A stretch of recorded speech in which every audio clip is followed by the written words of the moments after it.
સીતારામ, જય શ્રી કૃષ્ણ, જય માતાજી। તો આજે આપણે મર્યાદા ઉપર બે શબ્દો બોલવાના છે। વિડીયોને છેલ્લે સુધી જોજો। મર્યાદા શા માટે આ શબ્દોનો આજના વિડીયોમાં ઉપયોગ કરવામાં આવ્યો છે તે ખૂબ જ મહત્વની વાત છે।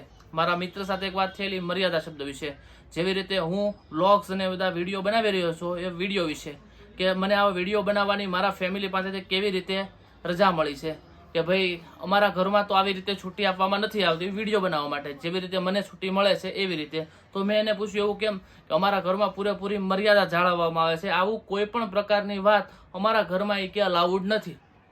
તો મેં કીધું અલગ વાત કહેવાય, 21મી સદીમાં છે, આ લોકોને આઝાદ છે બધી રીતે, અને સારા વિડીયો બનાવવામાં કોઈ પણ જાતની ખરાબી નથી, તો શું વાત બની આવી કે અમારા ઘરમાં કોઈ પણ જાતની એવી પરમિશન મળતી નથી, અમે મર્યાદામાં રહેવાવાળા લોકો છીએ, આમ તમારી જેમ વિડીયો બનાવી અને ઓલું કરવાવાળા લોકો નથી। તો મેં કીધું સારું કહેવાય ભાઈ, તમારી મર્યાદા તમારી પાસે।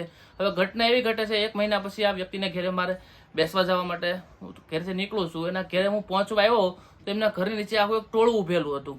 તો મને ઘડીક તો થયું કે કોઈ જાતનો પ્રસંગ હશે અથવા કોઈ પણ જાતનું ફેમિલી જમણવાર હશે, પરંતુ ત્યાં એવી કોઈ વસ્તુ નહોતી। તેની ઘરની અંદર તડામાર બાંધવાનું શરૂ હતું। તરત મને આ મહિનાથી પહેલાની વાત યાદ આવી ગઈ કે મર્યાદા। તો મેં કીધું આના કરતાં તો મારા વિડીયોની મર્યાદા જ સારી છે। આવી રીતે આખી સોસાયટી ભેગી થાય અને આપણે ઘરમાં ધબધબાટી બોલાવીએ બાંધવા માટેની, એની કરતાં વિડીયોની મર્યાદા સારી છે। કારણ કે આપણે આમ વિડીયોમાં આપણે કોઈ પણ જાતનું ચૂકીને બોલતા નથી। જ્યારે ઘરની નીચે અમે જ્યારે ઊભા થાય એમનો ઝઘડો સાંભળવા માટે એવા શબ્દ સાંભળવા મળ્યા ને જે મર્યાદાથી ઉપર હતા, એના કરતાં વિડીયોની મર્યાદા સારી છે। વાત જો તમને સારી લાગે, વિડીયોને લાઇક, શેર અને ચેનલને સબસ્ક્રાઇબ કરવાનું ભૂલતા નહીં। અને આ મારી સાથે ઘટેલી એક સત્ય ઘટના છે। સીતારામ, જય શ્રી કૃષ્ણ, જય માતાજી। મળશું ફરી એકવાર નવી ઘટના સાથે।